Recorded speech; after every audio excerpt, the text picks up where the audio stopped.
But in between, you are required to pay taxes. Managing your image risk, because you don't want to be the business that does not pay taxes. And I'm not defending the government, by the way. And we're in 538 locations across the world. Compliance risks that I need to address before the taxman comes. If I want to invest in a bond, I need to confirm, is that bond, if I've raised an invoice today, KRA will expect me to pay the VAT by the time you're registering a company.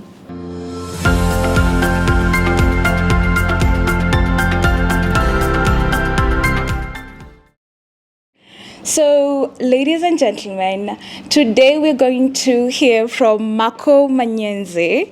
Marco is an associate director at Andersen in Kenya. He has been involved in offering tax advisory services, investor tax advisory and due diligence reviews, computation of corporate and business tax liabilities, tax training, transfer pricing, corporation tax, withholding tax, personal tax and VAT reviews, and also VAT refund audits and certification. So Marco has more than 9 years extensive experience in performing in-depth analysis of clients' transactions to assess the level of compliance with the Kenyan tax legislation. He has assisted many of our clients in assessing the level of compliance with the Income Tax Act and the VAT Act by review on a sample basis, for the organization records for payee, VAT, WHT, and reverse VAT. So Marco has particular expertise and bias in supporting clients across a wide range of sectors, including hospitality, health services, parastatals, state corporations, financial services, ICT, agriculture and agro-processing, real estate, construction, business process outsourcing, and public sector. He has a deep understanding of international taxation as well. He has combined this knowledge and the experience accumulated locally to help international clients set up in Kenya on numerous occasions.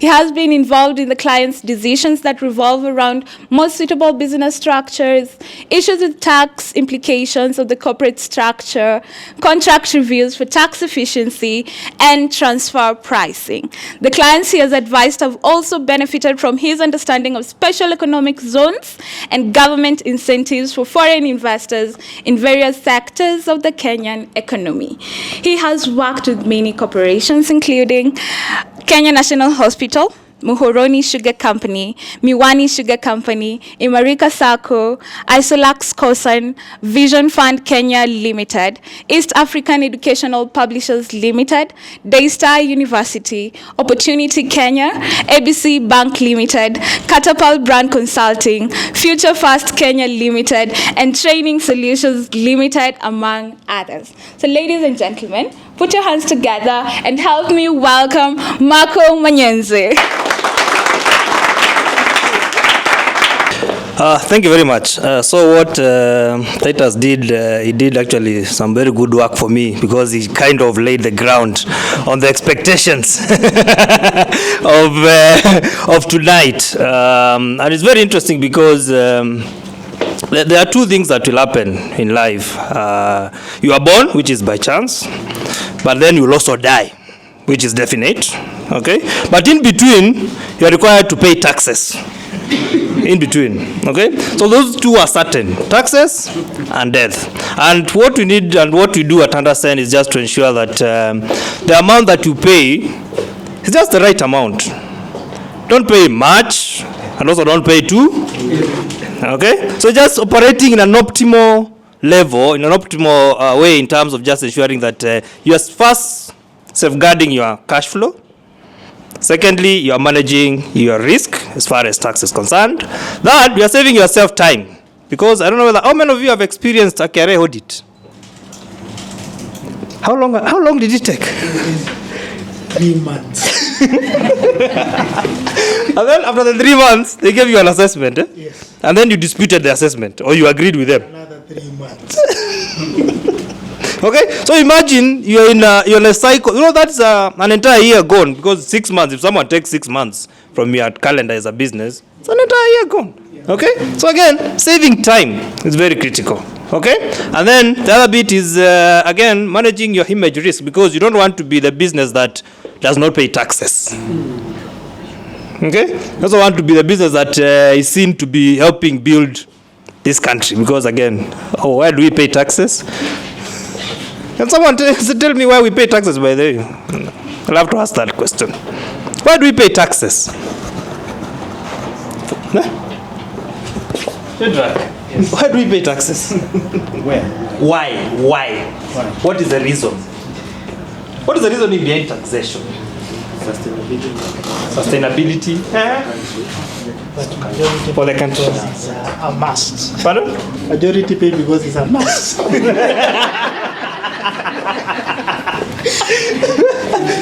Pardon? Even God expects us to pay. Even God. Even the good book says that give to Caesar what is due to. Okay. Other ideas why we pay taxes? Yes. For public service. I know it's very important, by the way. And the reason why we do taxes is because for us to live in a civilized society, there must be what?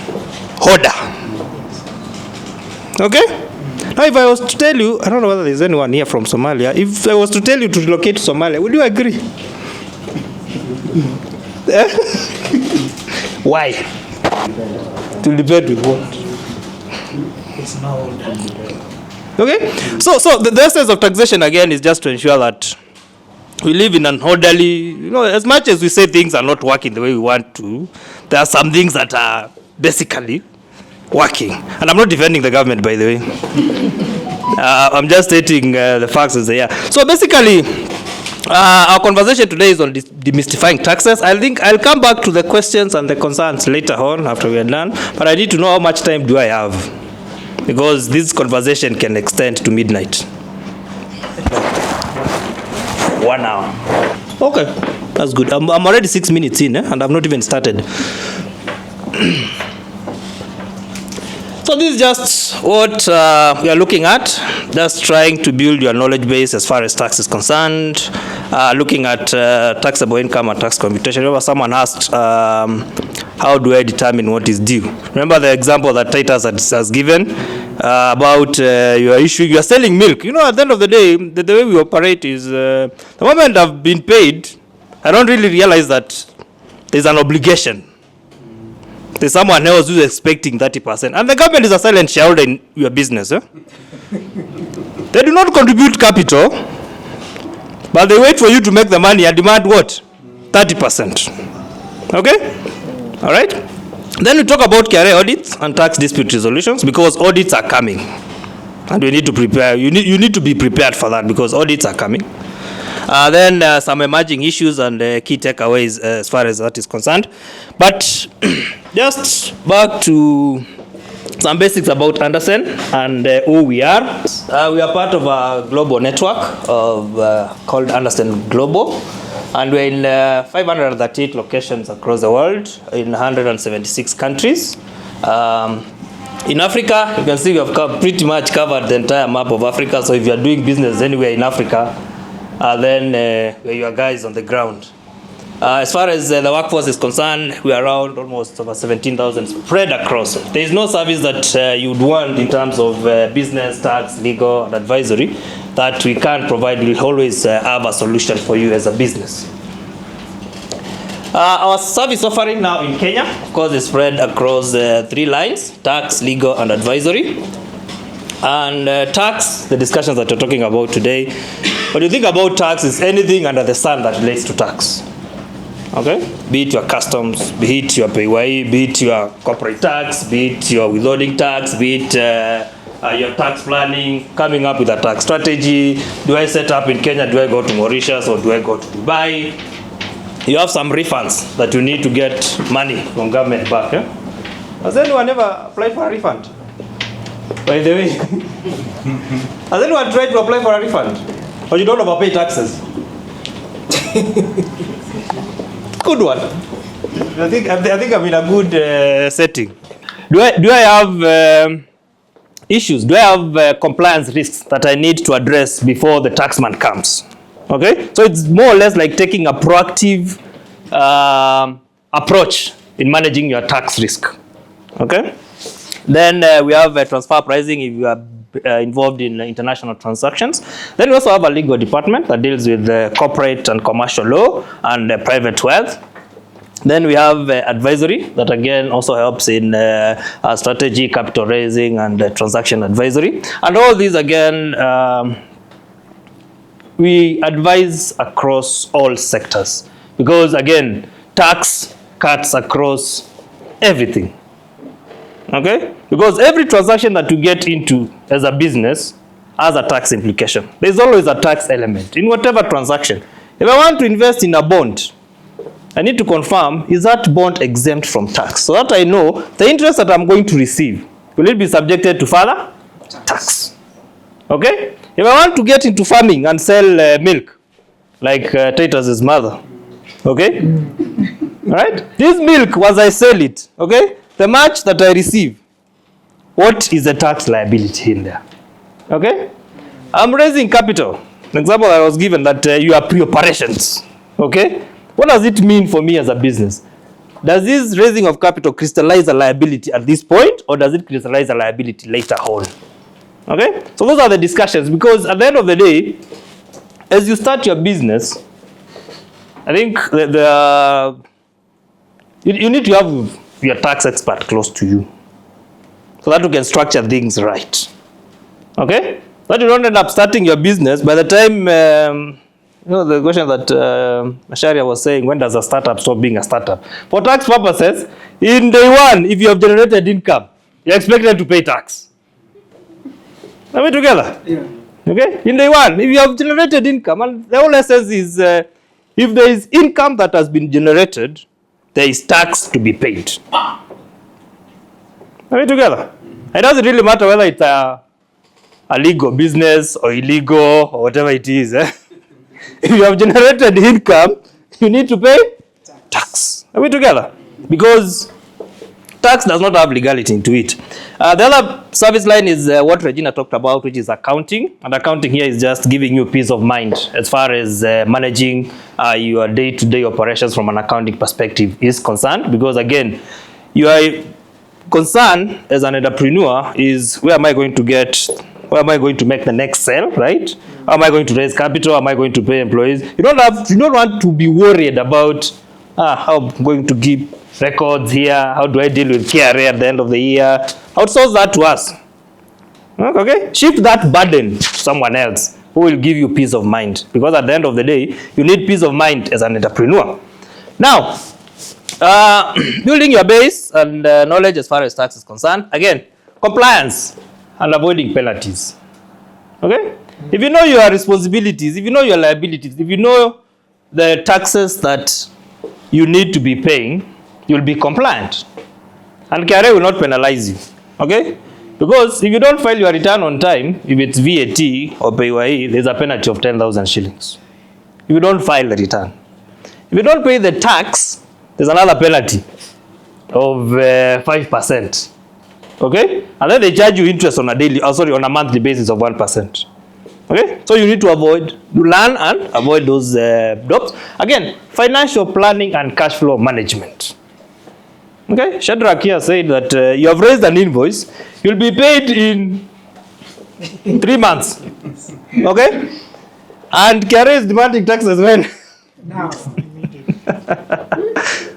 And you know it's true, because there's something we call a tax point. And a tax point is, when does the tax become due? Yes. Okay? Mm-hmm. So if today you have raised an invoice, as Andersen, today is 29th. Oh, sorry, today is 28th, right? Yes. Today is 28th of November. You have raised an invoice today. KRA will expect me to pay the VAT by 20th of December. Okay? Now here's the challenge. Most businesses either have a credit period of 30 days, others have 45, and when you're supplying to government,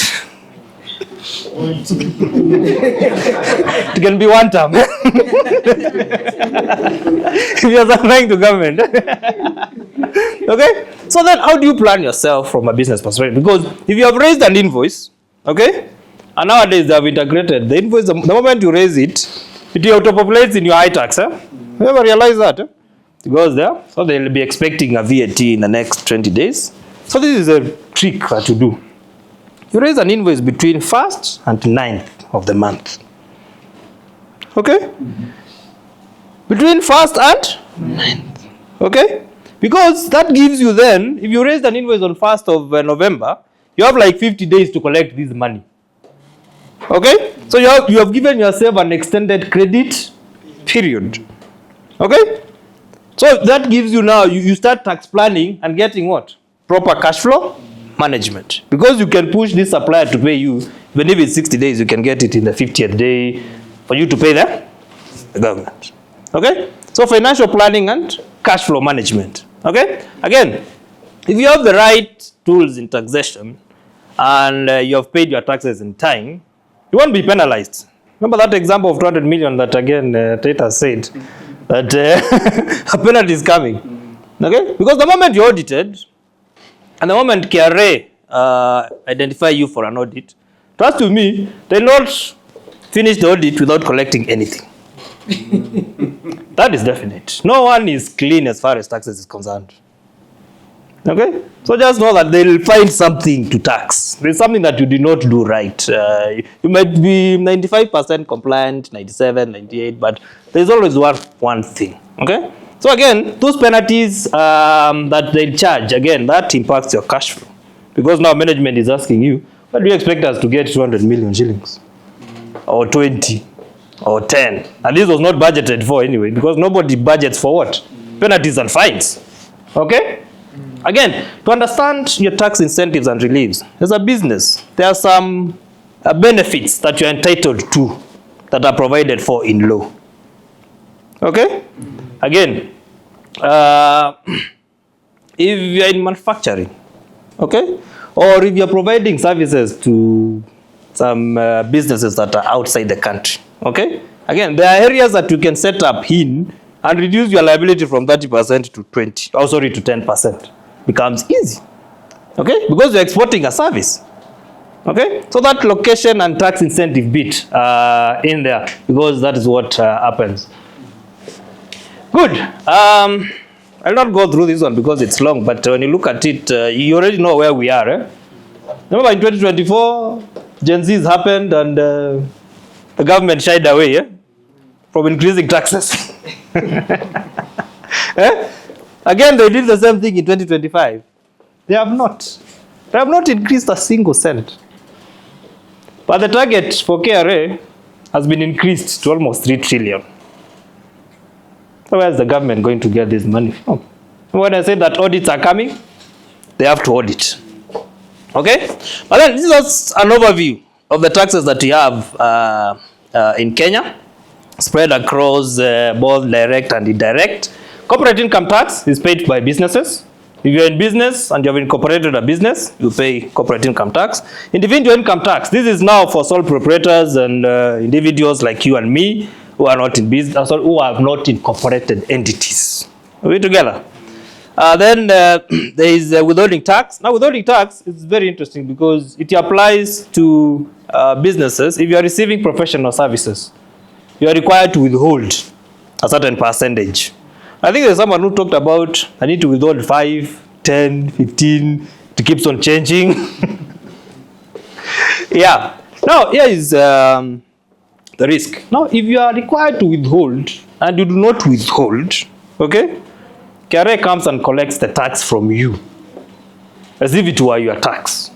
And mind you, you have paid this professional 100%. If I've given you a fee note of 100,000 shillings and you're supposed to deduct 5% out of it and pay me 95, and you did not pay me 95, you paid me 100, KRA will still come and collect the 5% from you. And still come to me and collect what? 30%. Okay? Because that is your responsibility. You are automatically an agent of KRA as far as withholding tax is concerned if you are receiving professional services. Turnover tax is a very good tax planning avenue for SMEs and businesses that whose turnover is less than 25 million shillings. But again, it has exclusions. There are people who don't qualify to be under turnover tax, like professionals. You are a professional.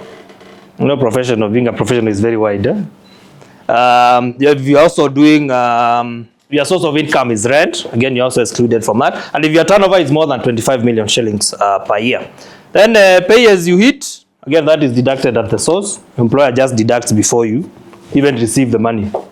CGT, if you have property and you are disposing it, okay, there is a charge of 15% because the government just says, no, the president today launched a road, Maori Road. So some properties there just increased in value. Just you have bought a property around there without doing nothing. The value just increases by 1 million shillings. So the government is just saying, give me 15% in the event that you dispose. Okay? Then we have VAT. It's called a very annoying tax. And you'll agree with me, it's very annoying. Because first you are told to register for heat teams, remember? Then there was a time that they introduced something called VAT auto assessments. You remember those ones? Okay. Then they brought what do you call it? Auto-populated VAT returns. That you could not file a VAT return unless you use what is in the system. Okay. But VAT is, if you learn to manage it, it becomes very easy. Because all you need to do is, you need to source your goods, your purchases, your services, for people who are registered with VAT. And your headache is over. Okay? Then we have excise duty. Excise duty has become a revenue source for the government because now it is charged on everything, including the water that we drink. Okay? Yeah, so it's a cash cow for the government. It moved from being a sin tax. Remember those days it used to be excise duty on alcohol and cigarettes. And now it's basically on everything, including drinking water. So that's the overview of it. Then, of course, the split between direct taxes and indirect. I've talked about corporate tax, monthly rental income. Again, if you're a landlord and you are earning residential rent, okay, don't give yourself a headache of doing annual returns at the end of the year. Just do 7.5% per month. It's very efficient, it's very easy, and you don't have a headache at the end of the year of doing, I need to look at how much I received, the expenses that I have, and then you do a what? A computation. And remember, the expenses have to be supported. You can't produce an expense from the hair. So the 7.5% regime is very efficient for landlords who are receiving residential rent. It is residential rent, not commercial. Then the indirect bit of taxes here, we talked about VAT and excise duty. Someone talked about standard rated, zero rated, and exempt. What is standard rated? Standard rated is the rate of 16% that is levied on almost everything else. But again, the law provides that there are some items, again, which are deemed to be very essential for living, like bread and milk, that are not charged what? VAT. So those are then deemed to be exempt, or they are said to be exempt from VAT. Okay? Then the others that are called zero rated, they are subject to VAT, but at 0%. Are we together? The key difference between the two is because if you are zero rated, it means that you can get your VAT refund. The inputs, purchases, and the input VAT that you had incurred, the government can refund you back. Okay? That's why you always see the Kenya Association of Manufacturers complaining. Oh, we have a VAT what? Refund backlog. Okay? Because they're providing what? Zero rated services or goods. Okay? And the key essence of zero rated is because if you are doing exports, just to ensure that our goods and services are competitive, then you don't charge VAT. But again, VAT is a destination tax. Where consumption happens is where VAT should be charged.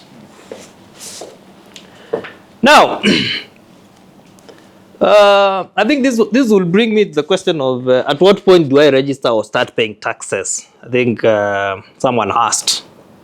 Okay? Yeah. The key element here is if you are generating income, you're supposed to be paying taxes. Now, how much depends on then how you have kept your records and how well versed you are as far as taxes are concerned.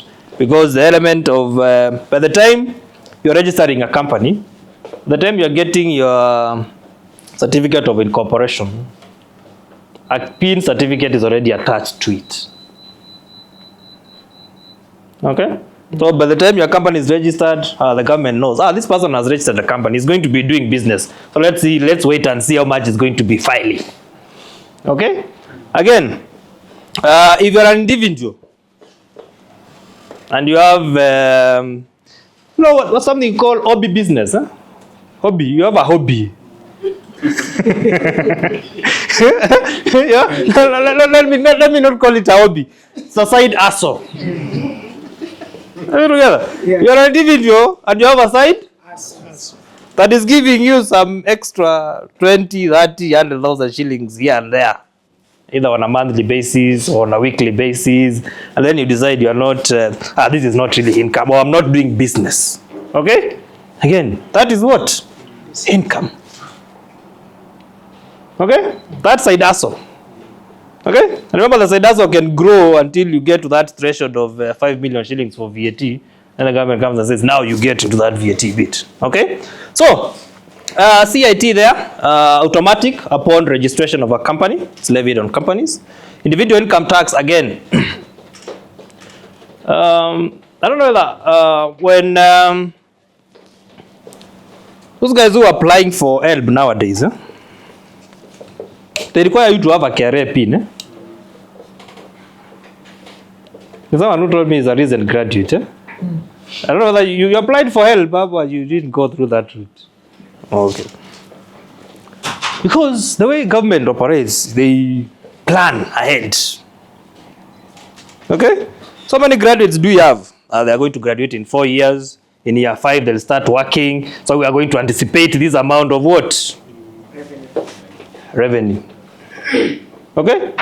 The same case with the children when they are born. They have a register. By the time this person is getting to 18 years, it's going to be a taxpayer. Expect to register him. Okay? At the age of 22, 23, starts working. We anticipate. So for planning purposes, they know how much revenue you are going to be generating from Charles, for instance. Oh, let me talk about PAYE. PAYE is on, if you have employees, and you are paying them, even if you are paying them 10,000 shillings, please just register for PAYE and put them in the return. They will not be charged anything, okay? But that data is important as we get in one of the slides that I have, that for you to justify, remember this thing that you're calling e-teams, that every expense needs to be visible to the revenue authority, okay? The visibility of salaries for employees is the PAYE returns. Because the moment you file them with the government, with the KRA knows, this is the income, these are the salaries that were paid to these employees. They are below the threshold of 24,000 shillings, so there is no liability. But again, this is a cost that has been incurred by the business. VAT, again, if your annual turnover is 5 million shillings, that translates to less than 480,000 shillings in a month. And this is turnover, okay? Your sales on a monthly basis. If it's more than 480,000 shillings per month, then you are required to register for VAT. Okay? Excise duty, again, this is very specific. It's for certain services and certain goods. And then you have also to be registered. You apply for that particular registration. Monthly rental income, I've talked about this one. It's for landlords and people who have residential property.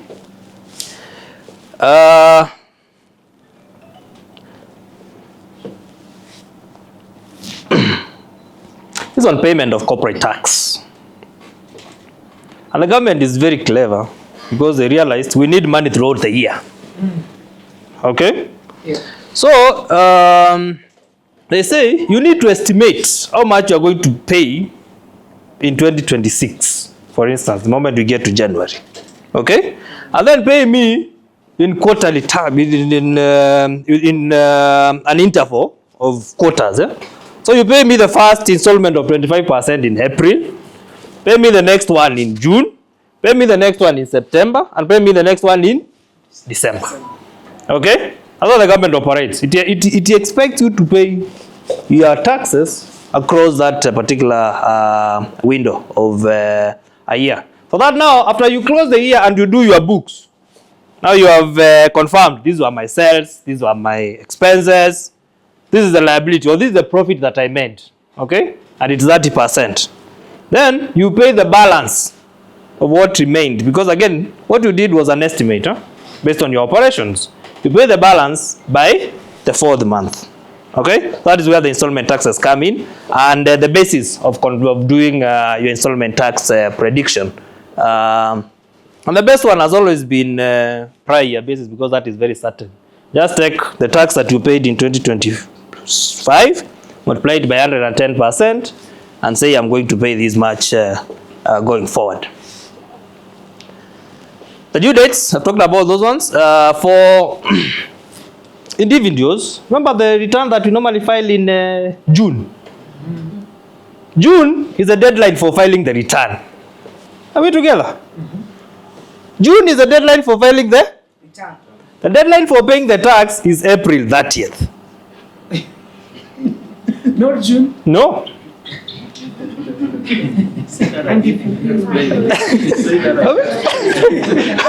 Are we together? June for individuals is the deadline for filing the return. Okay? Yeah. If you have taxes to pay, the taxes ought to have been paid by April 30th. Are we together? Okay? Then withholding tax and withholding rent, again, this is within 5 days of deduction. The government needs a lot of cash. Then turnover tax, VAT, monthly rent or income and excise duty, it's 20th of the following month. And this is where now you need to get clever in the way you invoice. That by the time you're getting to 11th, 12th, 13th, don't raise invoices then. Tell this person to wait, even if it's, unless it's confirming that it's going to pay you in the next 40 days. So that you don't finance the VAT or the excise duty. Okay? That's how you plan. Pay as you earn. Again, if you deduct it, it's 9th of the following month. Then, of course, the capital gains tax, payment receipt, the moment you receive the instruments, the various instruments, the point of payment. What is MRI? MRI is the monthly rental income. Yes, monthly rental income. Remember what Masharia was saying about record keeping. Record keeping is very essential. Okay? And it is the #1 tax planning tool that you have as a business. Okay? But if you don't do anything else, just ensure that you have proper records. Are we together? Because if you have generated sales of 1 million shillings, and you cannot show me proof of the purchases that you purchased, or show me evidence or documentation to support that I did purchases of 900,000 shillings. So the profit that you need to charge to tax is 100,000 shillings. Your argument that without evidence will just fall flat or dead in water. This is called dead in water, or what's the term? It's dead on arrival. Okay? So documentation is very key. Those invoices that you receive from your suppliers, okay? Those contracts that you have with your suppliers, okay? The evidence of the payments that you make to your suppliers, all those ones serve to show and serve as proof that you indeed incurred an expense for you to generate X amount of revenue. Okay? And that has to be very meticulously kept. Otherwise, you'll just be running as a skelter. You know that like a headless chicken. Just trying to get evidence to support that, yes, the sales are here. It is 10 million shillings. But the expenses, I know I did expenses of almost 8 million. So you cannot tax me on 10, you need to tax me on 2. But you need to support your 8 million with what? Records and evidence. Okay? That's the only way you can reduce that.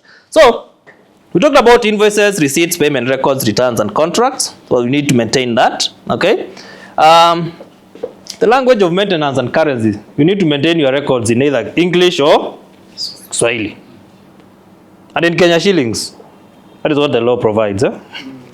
Okay? And again, the format must be easy and should allow you for, must be easy to allow for determination of the liability. And the retention period The law provides that you need to retain that document for a period of 5 years. Okay? So you can't say, this is done, it's 2025, then you decide to burn them. No. You're supposed to keep that record for a period of 5 years. Then after 5 years, then you can decide to dispose of whatever you do. Because again, you can be audited for a period of 5 years. And you'll be required to provide support for that. Okay? So, why is it important for that? I think we talked about compliance, evidence, you need to support your operations, and refund processing. In the event that you find yourself in a refund, because that sometimes happens for businesses, and you decide to claim money back from government, of course they have to come and confirm whether it is true that you have a refund. And the confirmation that it is true, they have to audit that particular claim for refund. Okay?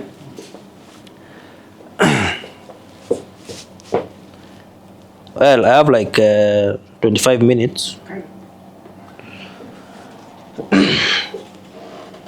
So some concepts that I think would be important to have. The tax period. Again, we all prepare our books for a period of 12 months. You can be running your financial year either from January to December. Others will do from March to February. Others will run from July to June, like the government. So it's always over a tax period of 12 calendar months. So it's good to understand your tax period, because that also determines the dates and the due dates for filing your returns and your payment of taxes. Okay? Again, the taxable income, the portion of income that is subject to tax. If I would take now Titus' example, he provided it for us. His mom generated sales from the sale of milk, right? Money. She made money from selling milk, right? Yeah. Okay? So what kind of expenses did she incur in selling this milk, for instance? Let me hear. What kind of expenses? Transport, that is number one. Animal feed, she fed the cow. What else? Water. Vaccination of the cow. Milking labor. Treatment costs, yes. Shed maintenance. There is someone who is employed to be cleaning the cow shed, right? Storage of the milk, isn't it? See all those costs? All those things that you have said, you need to support them with what? Evidence and documents. Are we together? Because if you vaccinated, you called a vet doctor, came and vaccinated the vehicle, should have given you an invoice. Yeah. Yes. Okay? There's nothing like word of mouth. there's nothing like gentleman's agreement in tax. Are we together? There's nothing like gentleman's agreement in tax. Okay? You went and bought animal feeds. The supplier should have given you what? Either a receipt or an invoice. Okay? Transport. Okay? Maybe it was part of there's supposed to be a receipt to support that particular cost. Okay? The person who is cleaning the cow shed, who is he? He's an employee.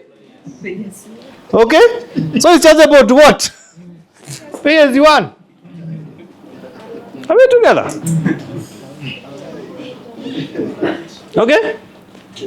So when you aggregate, so if Titus had taken time and sat down, that 100,000 you would not have paid. But found maybe it's a loss, supposed to have a loss to be carried forward to be offset next year. Okay? But because of what? The record keeping, and this particular cost that you need also to document as a business, you end up then doing what? Having a bill that again you also don't want to have back and forth with carrier. Let me just pay and go. Okay? So determining the portion that is chargeable to tax. Again, remember all those expenses that we have talked about? Not all of them are allowable for tax purposes. Are we together? Yes, you have incurred expense. Let's take an example of that person who is cleaning the cow shed. Okay? He's also doing other duties, right? His main role is not just allocated to that particular car. The other things that he's doing, right? Okay? So not his entire cost. It's not 100% of his time is dispensed in producing this milk that the cow produces. Okay? So just getting the allowable and the non-allowable bit. Again, if you have a tax loss, you have done your books, you have made your sales, your purchases, and then you end up having a loss. Therefore, I don't have any liability to pay. Okay? That loss is carried forward to the next financial year. Are we together? It is carried forward until you recover it. But nowadays, there is a limit of 5 years. Because again, which business makes loss in year 1, year 2, year 3, year 4, and we are still in business?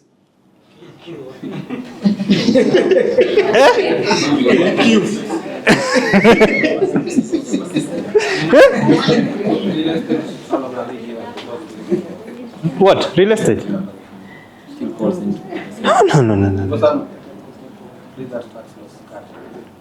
You see, for real estate entity, let's say you have constructed this GTC building, for instance, isn't it? At what point do you start earning rent? After completion, isn't it? Okay? So after completion, they expect that you have accumulated, and you see, the cost of building this building, it's capital.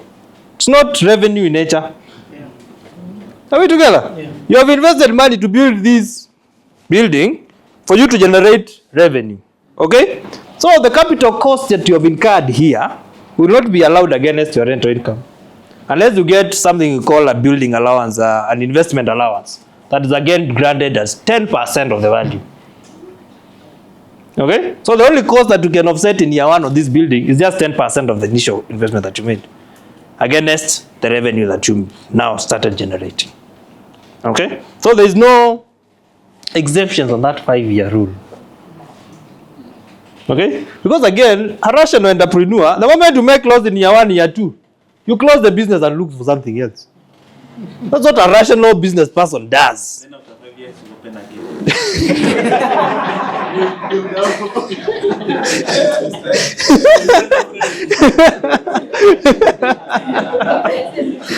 So you're in the business of opening and closing businesses within a period of 5 years.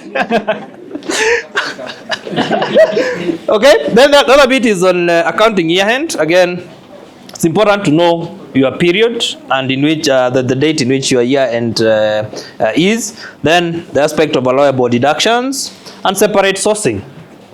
Very important.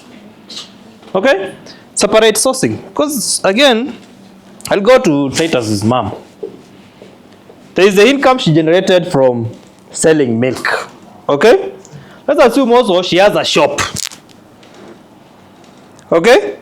And then she's also employed. Okay? Those 3 sources have to be declared separately. The expenses that were involved in generating the milk sales go to what we call farming income. The business that she's running go to the business. And the employment, again, is declared separately because she's employed and has that particular bit. The reason is you might be making money from one source and then a loss on the other. Isn't it? Because that happens. Okay? So you can decide, let me offset each other, then I don't have any liability. Okay? So there is what we call separate sourcing of income. And there are separate sources of income. Interest is declared separately. Farming, separately. Employment, again, separately. Rent is also declared separately. Yes. On that separate source. Yes. For example, your business. Yeah. Makes some profit.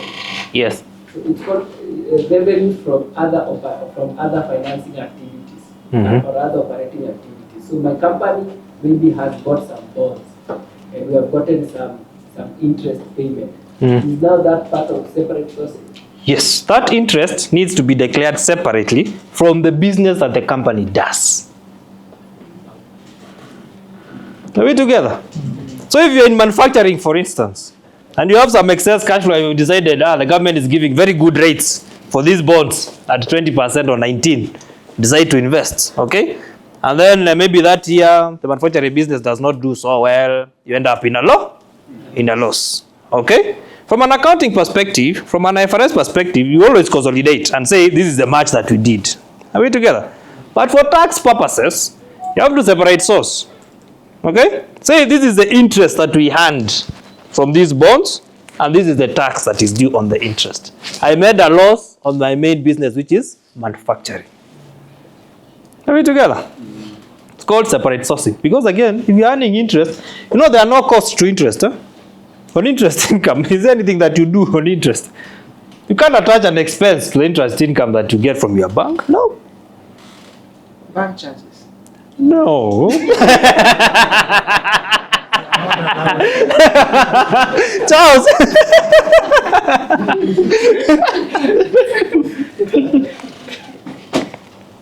No, it's just no. You just give the money to the bank or your bond broker, and then you just sit and wait for the money to be credited to your account. Whatever you pay the bond broker, is that not a large fee? How much is it compared to the interest? Even if you are to deduct it, it's less than 5%. The same way Kiarega not even allowed me to stay with the 5 shillings.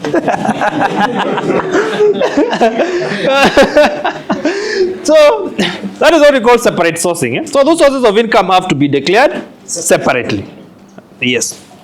Can't have consolidated things. Now, allowable deductions. There is a golden rule. Yes. Yes. Like, what if it's a business, you register a single business, Yes. but it has maybe 3 sources of income? Are the 3 sources still taxed? When you talk about the 3 sources, you have registered the business. What are these 3 sources? Just give me an example of the 3. For instance, let's say salary, Mm-hmm. then maybe a gaming shop, Mm-hmm. and maybe a hostel. Maybe a hostel. Now, the salon and the gaming shop will fall in the category of business, okay? But the hostel becomes rent income that you're earning, okay? The nature of income that you're generating from the hostel becomes rental income. So that is declared separately from what you are earning from these other 2 sources. Yeah. So basically the 2 businesses will be taxed. It will be taxed as one. Yes, the 2 businesses will be taxed as one. So you aggregate for those 2 businesses, the salon and the gaming shop, whatever you are earning from those 2 sources. And then you separate the hostel, the rental income. Okay? The nature of income is very important. Yes. Yeah. I have this question. Let's say I'm investing in a circle of which it has a legal entity. Mm-hmm. Maybe it has a company, and those companies, they have that income. Mm. And after a year, they give me maybe the dividends. Mm-hmm.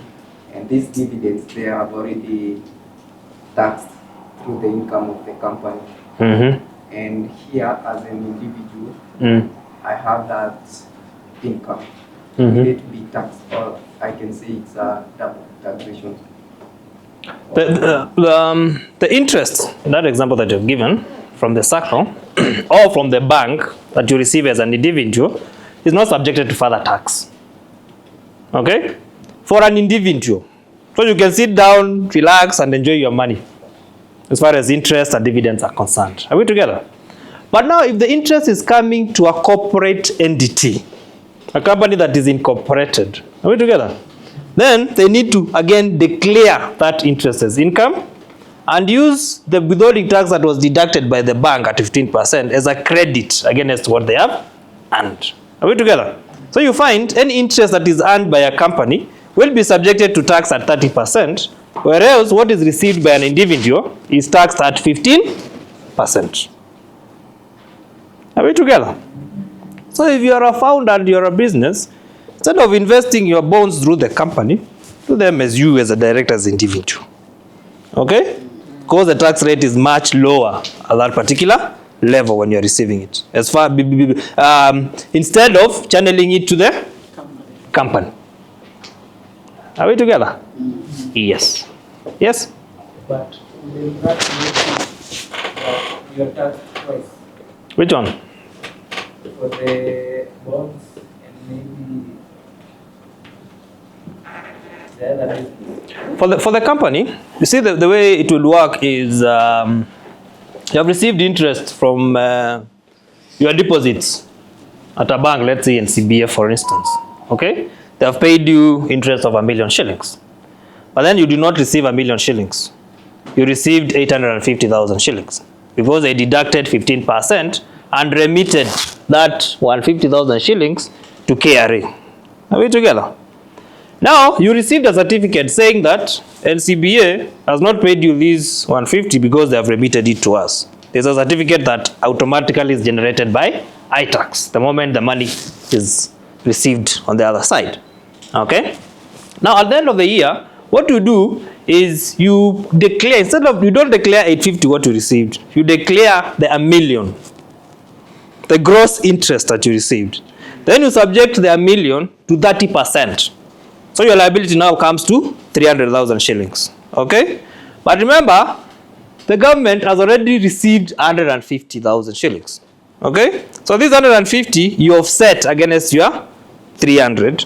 So you are left with a balance of 150 to pay. Okay? So there's no element of double taxation. That's what was deducted by the bank becomes more or less like a credit. It's actually a credit. Yes. That you offset against your actual liability. Good? Yes. What if I decide not to cash it? I don't get back. You have already earned 1 million shillings. your accountant will come and say, you have already, that is fine. You have rolled it back for another year, right? But you need to recognize what you have earned now. The 1 million. What about a case where I had acquired, a stake from another company, like a stock? Mm-hmm. Can I have arrangement with that company instead of paying it? They retain it and they increase my stake in that company so that I don't receive it.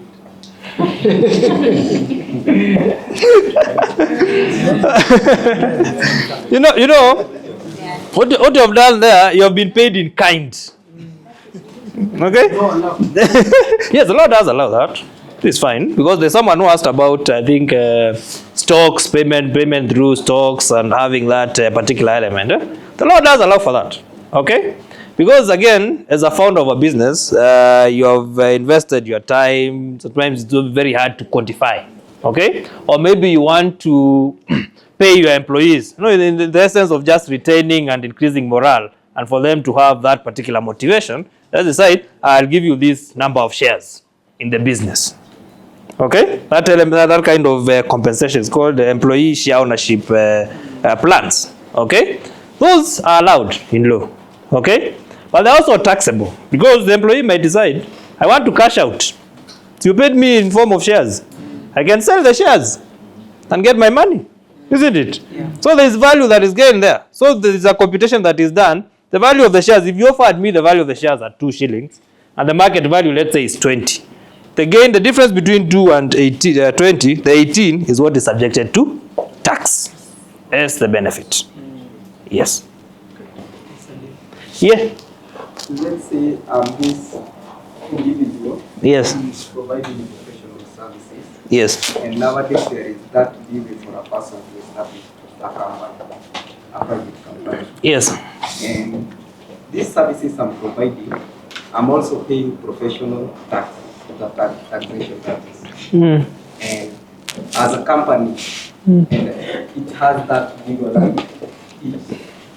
At the end of the year, I have this income, let's say 1 million.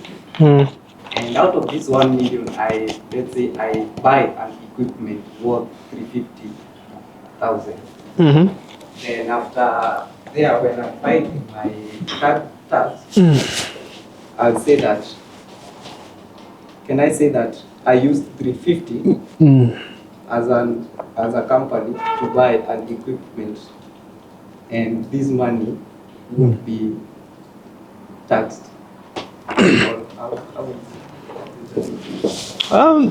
Very good question. You heard this question, eh? He has incorporated a company. He is a professional services provider. He has bought an equipment worth 350,000 shillings and he generated sales of 1 million shillings. Okay? So can he use the 350 as an expense against the 1 million? That is your question, right? Yeah, you can, but there's a limitation to it. This equipment that you have bought, okay? What would be an example for that equipment? Let's say a laptop. Let's use a laptop. Eh? This laptop of mine. Eh? Now this laptop of mine, can I use it in 1 year or I'll still use it next year? And the other year, right? And the other year. So the law provides that you cannot take the entire cost of 350 in year 1. Okay? You will depreciate this laptop over a 4-year period. So the cost that they'll allow you to knock off against your 1 million is 25% of that 350. Yes. Even a car. Even a car. And then a car has a limitation. Eh? So if you buy a V8 of 10 million shillings, they only limit it to 3 million. Because you're buying a V8 of 10 million shillings to do business with it from...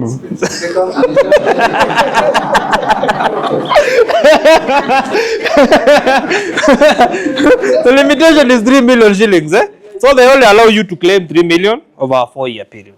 What if it's, let's say, an equipment worth 20 million? For You are the company itself. No, that is fine. Eh? The only limitation is on cars, private cars. Eh? Yes. For equipment, if you can prove that you spent 100 million shillings to buy that huge equipment, maybe for your manufacturing, again, the law provides that you can get an allowance. I brand this V8. Let's say, yes. I've been using it to go to visit my project and also my clients. But you can also use a Pro Box or a filter to do that.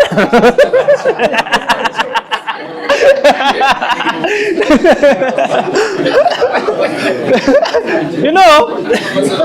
Yes. That's a very good example. Yeah.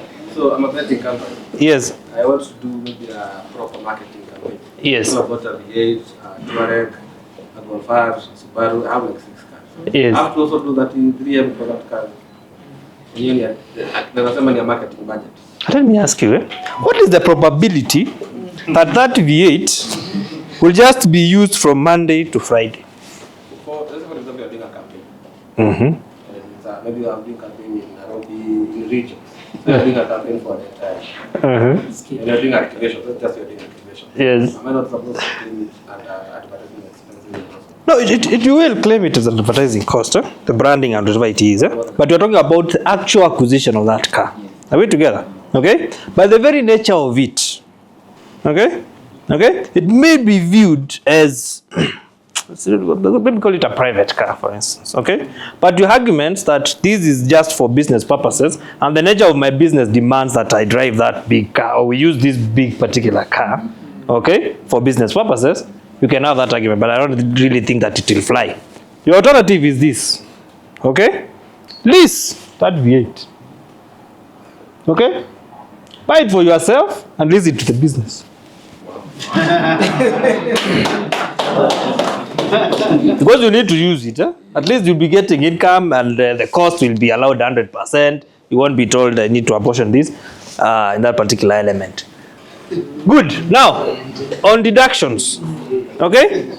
There's a golden rule, and it's the preamble of section 15 that says that you can only claim expenses that are wholly and exclusively incurred in the generation of that income. Are we together? The income and the expense have to have a direct correlation. Are we together? That's to be a direct correlation. And the other condition is it needs to be supported by what? If your expense is not supported by items, it is automatically disqualified, disallowed, not allowable. Okay? as far as expenses are concerned. Good. So there's something you from January 22nd. Oh yeah, this one. There's a notice that I don't know whether you saw it online. There will be verification. Yeah, because has anyone logged into the iTax of late and seen what is happening there? You log in the dashboard, they tell you your sales X amount, your purchases X amount. You have seen that? They're preparing you psychologically so that if you come up with a different figure at the end of the year,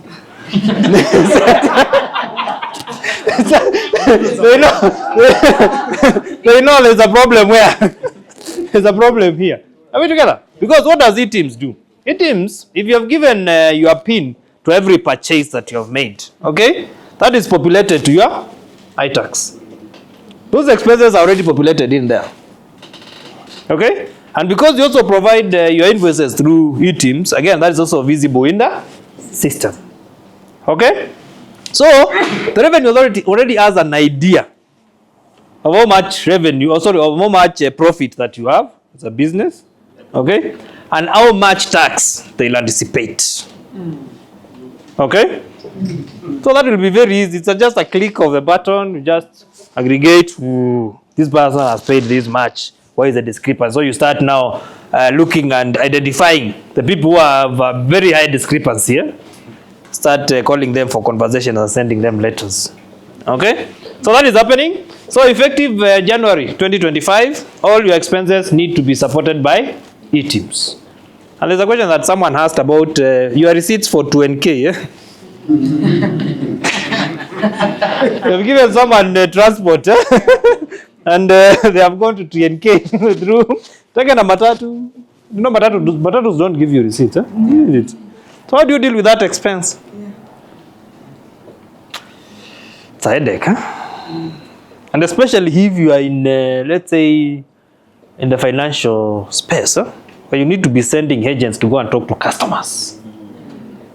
You're in the business of lending, and your people, you need to have agents all over, and they're incurring those expenses. They're also taking lunch somewhere. You have given them money and you're taking lunch somewhere, and then they come with, some don't even come with receipts. Or they come with those printed receipts. You know about that?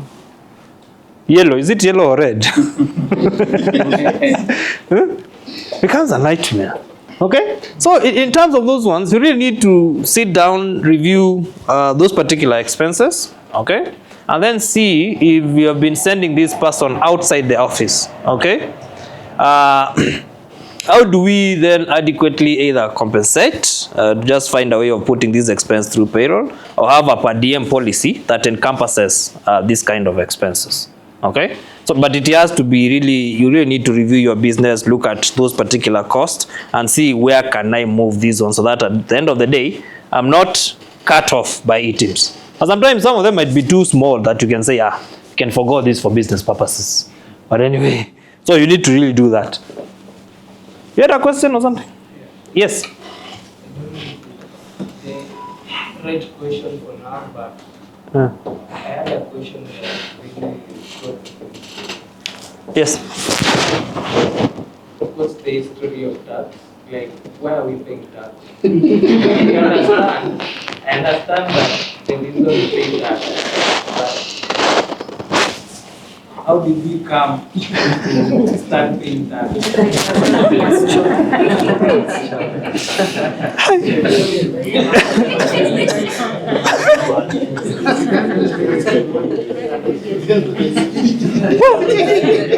How did we get here?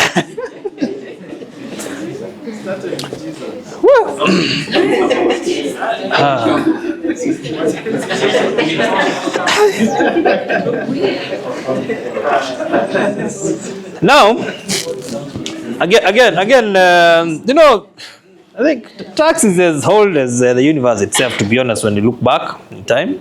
But again, remember what we started with is what's the reasoning behind taxation? Again, is for us to live in a civilized society.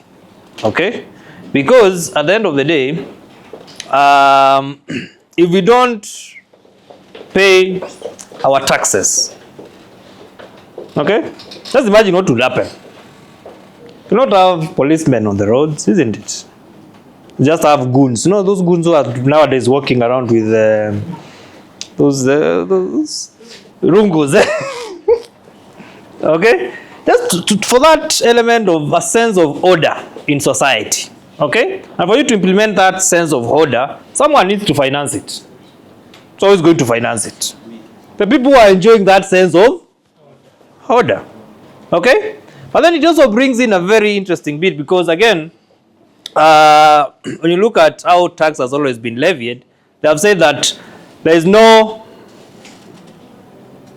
taxation without representation. Okay? So essentially, we are the ones who levy taxes on ourselves. It's not the government. The government does not levy taxes. The government just proposes that we are going to charge people this tax.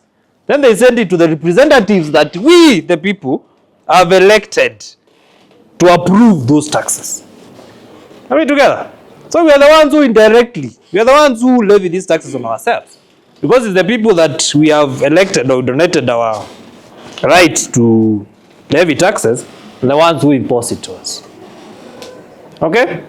So what that means is that you need to vote wisely. Yep. Yes.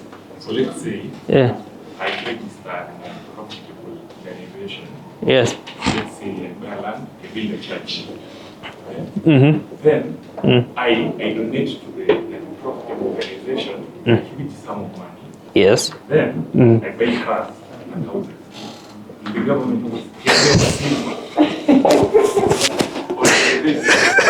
So you have registered a company, non-profitable, yes, a church.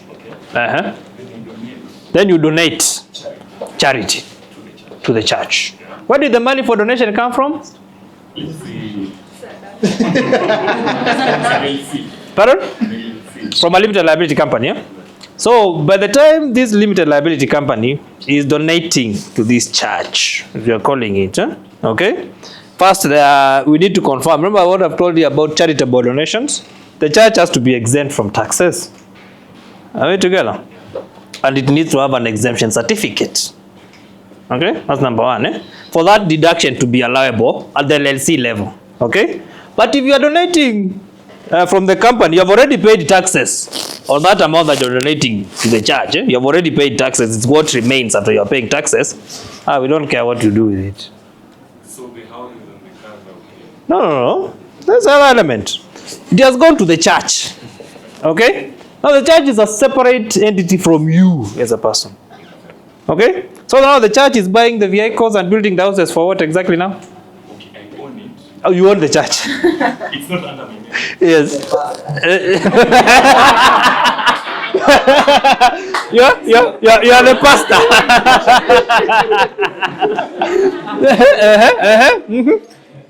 So the money has gone to the church, isn't it? Yes. Then yes. The church decides to buy an estate. So how will carry oversee me? Like, how will they attract me? Yes. I think it's trying to communicate in somehow to minimize the taxes that is paid. It's diverting the money to ensure that it's given as a charity.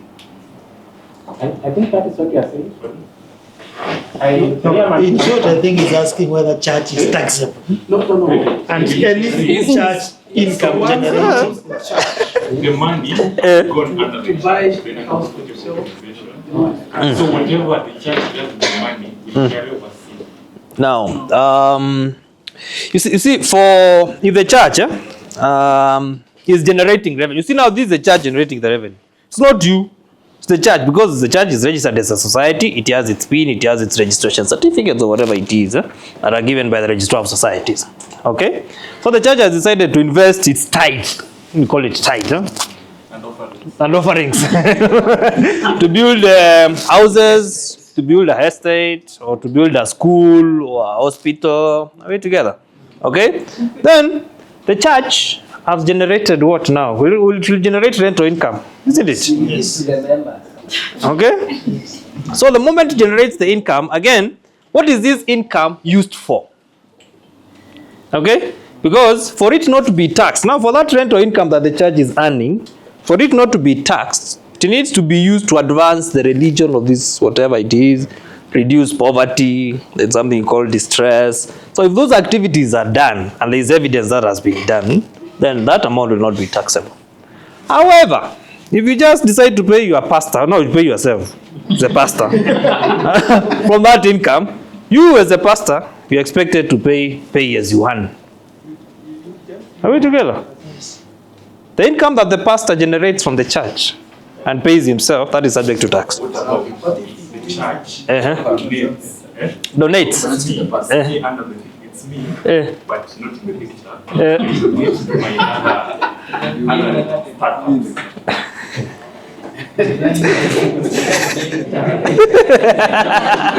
Now you have had that rental income, and then you have decided to do philanthropic work. You're generating to other startups, and again, it boils down to the activities that the church got an exemption certificate for. Are we together? And those are well defined under the PBO Act and under the exemption regulations for PBOs. Are we together? If you have been registered as a church or as a charitable organization, let me use that particular example, there are those things that you're expected to be doing as far as the government is concerned. Okay? Now, the moment you start deviating from them, again, either your license will be revoked or your exemption certificate will be revoked. But they need to be within the ambit of the exemption certificate that you applied for as a church. Yeah. If the pastor says that the income he is receiving is the sadaka now, how will that be? Of course, the income of the church is the tithe that we pay and the offerings. That is the income for the church, isn't it? No, that is not taxed on the church. But how does the church use the money? So you have to pay your pastor, isn't it? But the pastor can claim that that's the sadaka now, so that cannot be taxed. We are not taxing the sadaka. Now the sadaka has transformed into a salary for the pastor. Okay? Because the pastor is an employee of the church. Are we together? Yes. But it's in line with the churches and that facet. Yeah. Churches. Currently, we've observed that churches have schools. Yes. And those schools, individuals like us take our kids there. Yes. To pay school fees. Yes. So how does that environment look like? The time in line with the church? Because I don't believe if a church owns a school, we should be paying school fees. That's my assumption.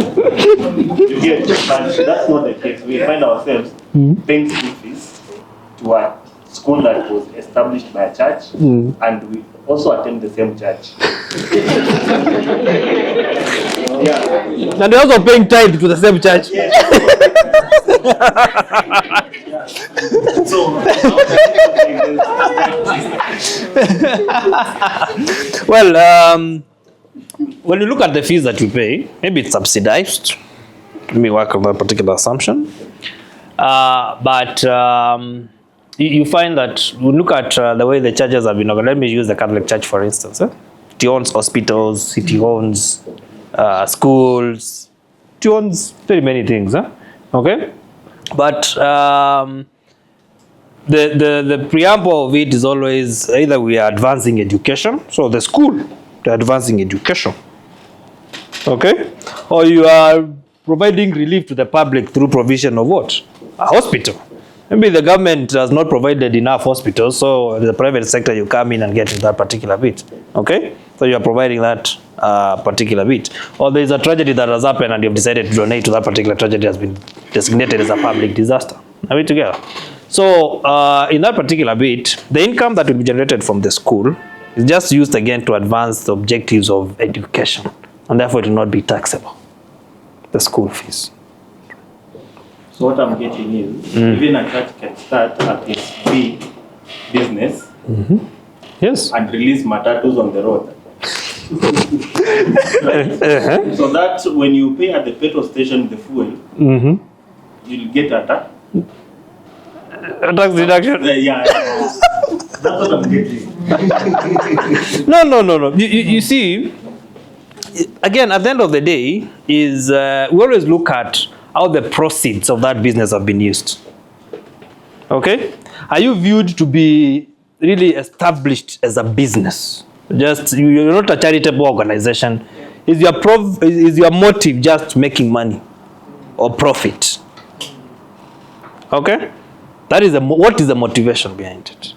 Do I want just to create additional income for me to support a children's home that I've maybe created here? Okay? So the motivation behind it. That's why it becomes, it's a lengthy process. By the time you're getting an exemption certificate, okay, the government and KRA will always have to look at your sources of income, what are your motivations, what are you going to be getting income from, and how are you going to be expending it. And you also need to be filing returns with them on an annual basis, so that they can confirm that what you agreed is what you have been doing. Yeah, so that doesn't become a conduit of tax planning, tax evasion. Good. So that is on allowable deductions. Let me skip this one for now and get to non-allowable deductions. Remember, I talked about deductions that are not allowed for tax purposes. Okay? Number one is capital expenditure. Remember that example that we gave of 350,000 shillings we used to buy the laptop? Yeah. Okay? That is apportioned over a period of time. It is not deducted at once. Okay? Non-business expenses. Personal in nature. Okay? They have decided to use the company's credit card to go and entertain your girlfriend. It's a personal expense. Put together. That's personal in nature. How do you determine that? You determine what? How do you determine that? That's exactly what I did. They'll have an invoice or a receipt. Remember, you have to support your expenses. Okay? There'll be a receipt. The client, potential client. Now, did the potential client lead to us getting business? Remember, there's a direct nexus. Okay? We can say that business takes time to convert, isn't it? It's true. But you see, the initial controls even start from your accounting department. Okay? The first confirm who was this client that you are meeting. So we even start cutting expenses from, these conversations from that particular level. Okay? Yeah. Then a tax expense. Again, payment of fines and penalties and taxes are not allowable. Now, expenses without e-teams invoices. Are we together? Mm-hmm. Expenses without e-teams?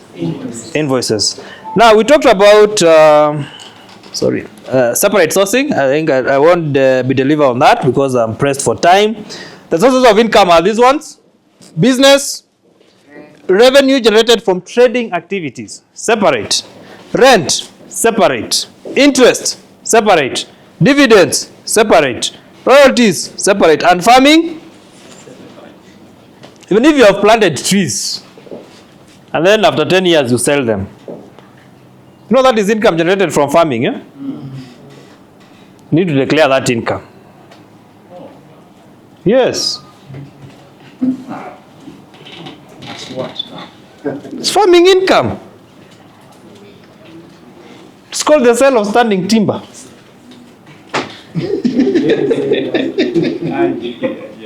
But I never informed them earlier that I started that doing that kind of farming. No. They don't even. That's coming now. I have now to account. They don't, you know, a very good point.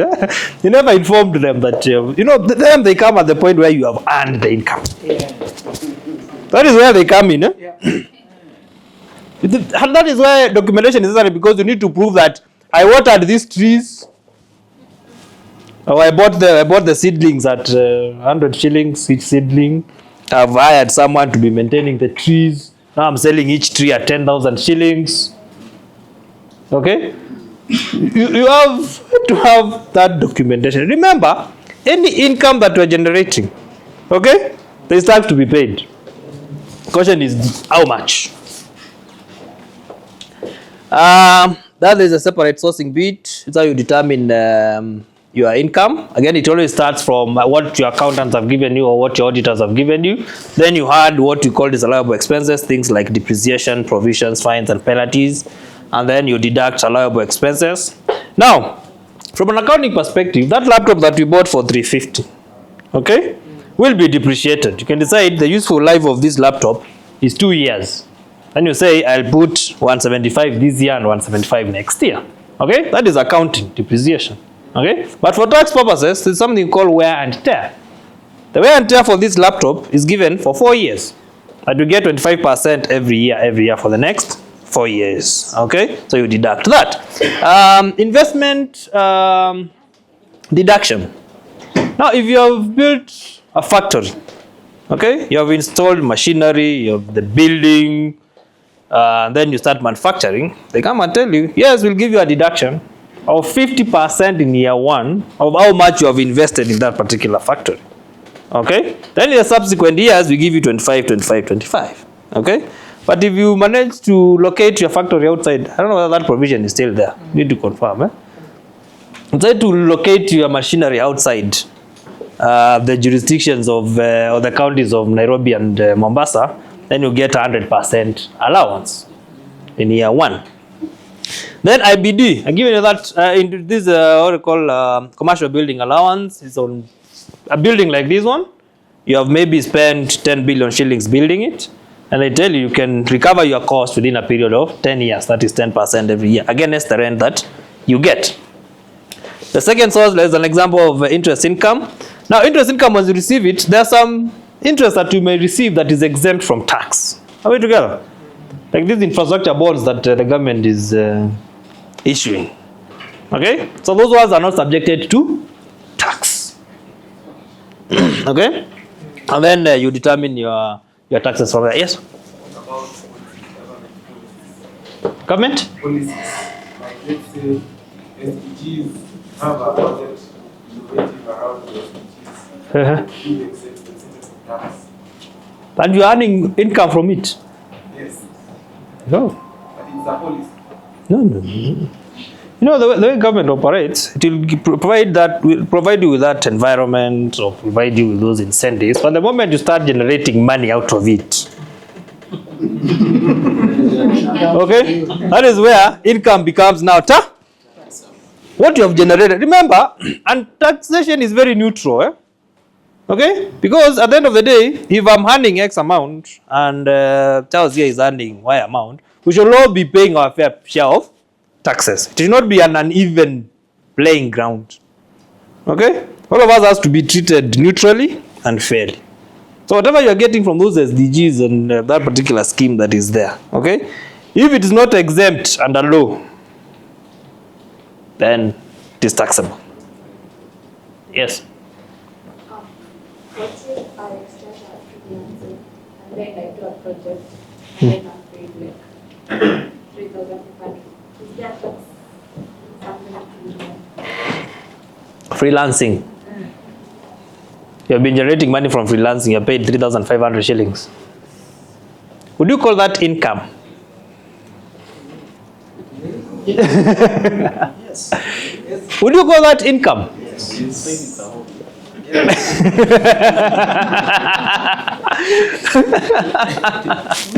Now, if again, it's the totality of it. If you are not in, let's say, a full-time employment, and you're earning money from here, okay, freelancing, you aggregate, and then the total at the end of the year, over a 12-month period, gets to 288,000 shillings and above. Are we together? Then you'll be required to pay taxes. But if it's below 288,000 shillings, which maybe comes to around 24,000 shillings every month, then you are below the tax threshold. But if your freelancing gets you to 500,000 shillings in a year, that 500,000 shillings is taxable. It is income that you have earned. Yes. How does the government know my expenses and how is it really incorporated? And is it from the bank? How much do they know the expense? Oh, that you have earned that 500 shillings. Yes, and then how is it that they know my does it go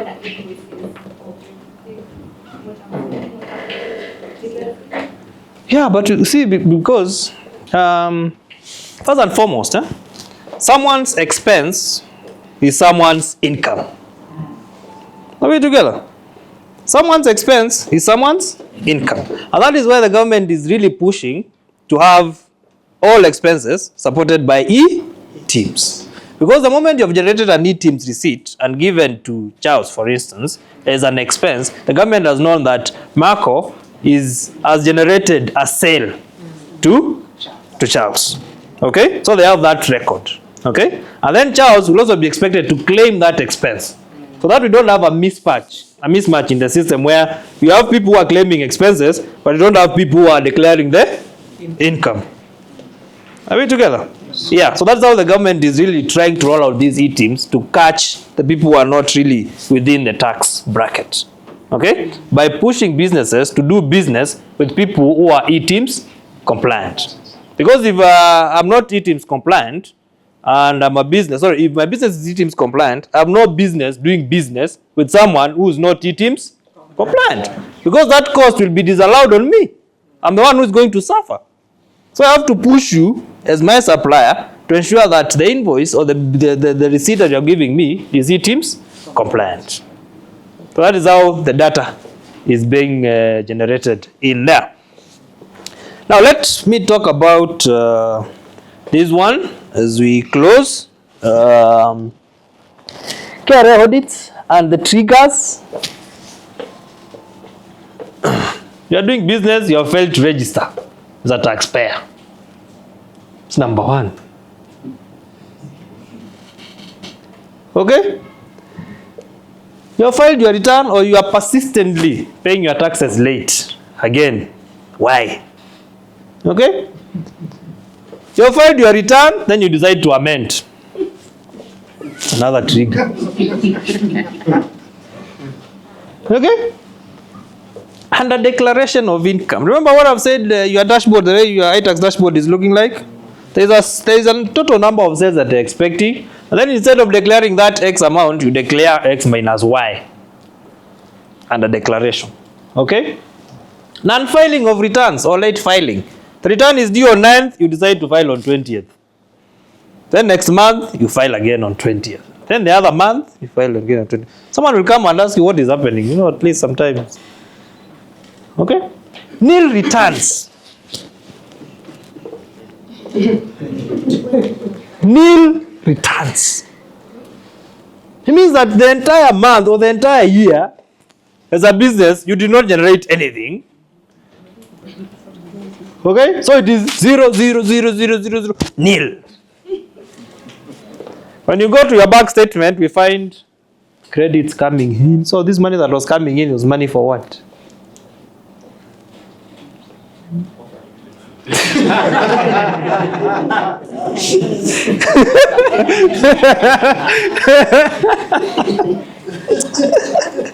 Well, the offerings. You have decided to be a church. But even a church is required to file returns. But you see, the church's return can't be nil. So that the revenue and the expenditure will always maybe match, or maybe there will be a surplus. So that the surplus is not subjected to what? To tax.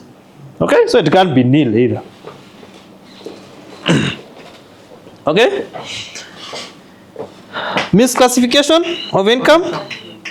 Remember what we talked about trying to merge inside farming. Yote inakuwa kama mukimo. Okay? Now, perpetual VAT credits. You are not in the you are not exporting anything, but you are in a perpetual VAT what? Credit. Your input is always higher than your output VAT. And you are not exporting. When the government looks through the records and their customs records, they don't find any C17s for this particular person. Perpetual VAT credits. Okay? Remember when I talked about application for a refund? The government has to come and verify whether it is true that they owe you money before they pay you. And whether you have any other tax liabilities that we can collect. Perpetual loss. Remember when I said year 1 loss, year 2 loss, year 3 loss, and you are still in business. there's something that you are doing that the government needs to know. Maybe there's something that you are hiding for us. And then unallowable expenses and ineligible ones.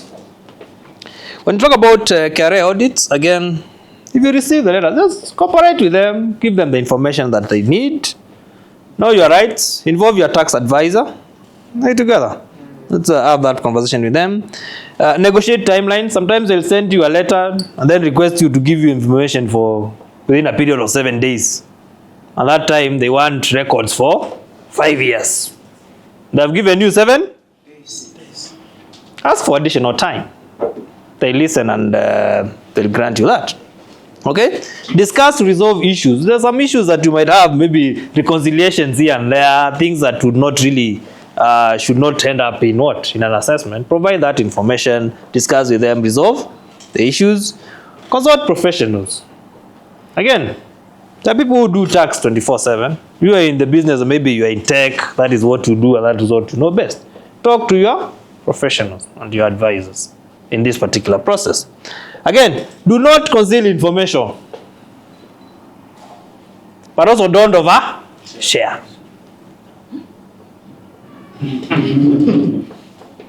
Are we together? Do not conceal information, but also don't overshare.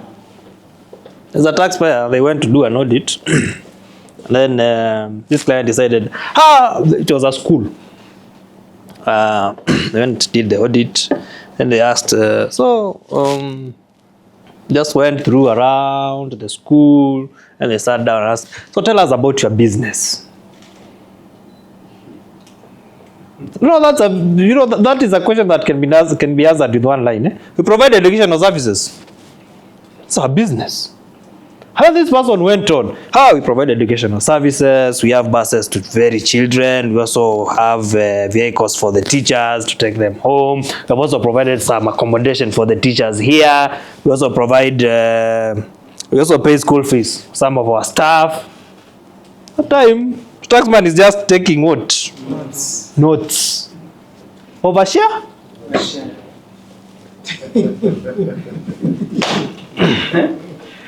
Do not falsify documents. Again, if the document is not there, it's not there. Okay? Then avoid arguments. As I said, no one is clean 100% as far as taxes are concerned. You always find something to tax. There's always a risk in there. Okay?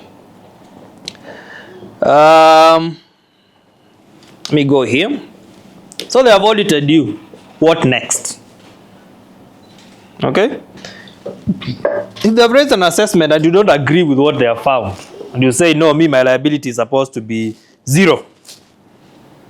Okay? You have a right to object.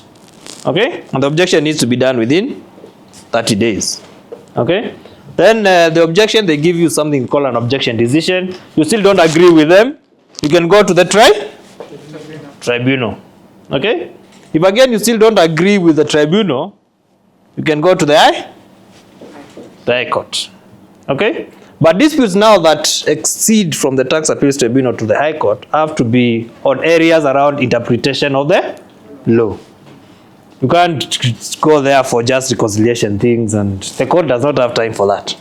Okay? But in between here, you can have what we call out-of-court resolution or out-of-court settlement with KRA through ADR, or the alternative dispute resolution mechanism. Okay? Now here, I think we have talked about most of these things. The ongoing e-Teams integration, data-driven compliance, iTax enhancements, the automated VAT. They also have their own GPT chatbot called Ushuru GPT. And you can get into their website and ask it questions. This is a dashboard that you're talking about. This is how we are looking. So when you look at this particular taxpayer, sales of 4.2 and purchases of what? 576. So when you look at this person now, the government is saying 4.2 minus 576, I'm supposed to have taxable income of 3.7.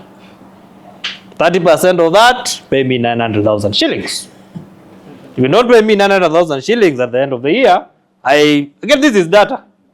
No, Mashari was saying tech and data. Just a click of a button.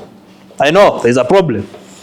I first send a demand and saying, based on the data that I have, based on information available to us, should have declared 3.7. You have declared 0, or you are in a loss. Explain the what? The discrepancy and the variances. That is where documentation and record keeping comes in to defend yourself. Are we together? To prove that indeed it is not like this. My purchases are not 576. They are 5 million, for instance, for you to have reported a loss. So that is very, very critical. Then here, E-Teams is mandatory. Yeah? It is not optional. Do you have doctors in the house? What the doctors resisted.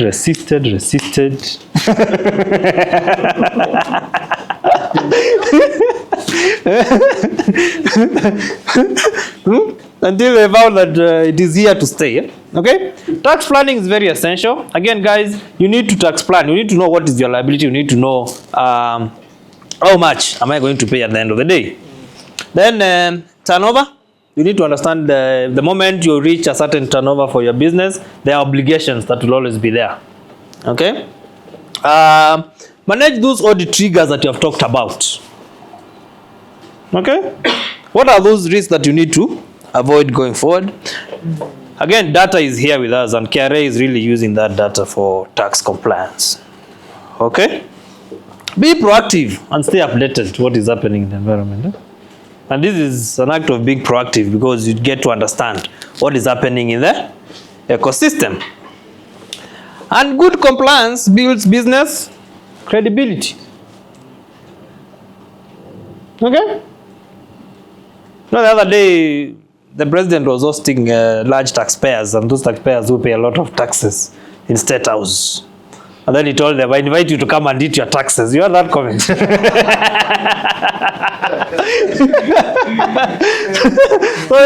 so you'll be invited to go and eat your taxes in State House. So credibility. Thank you, guys.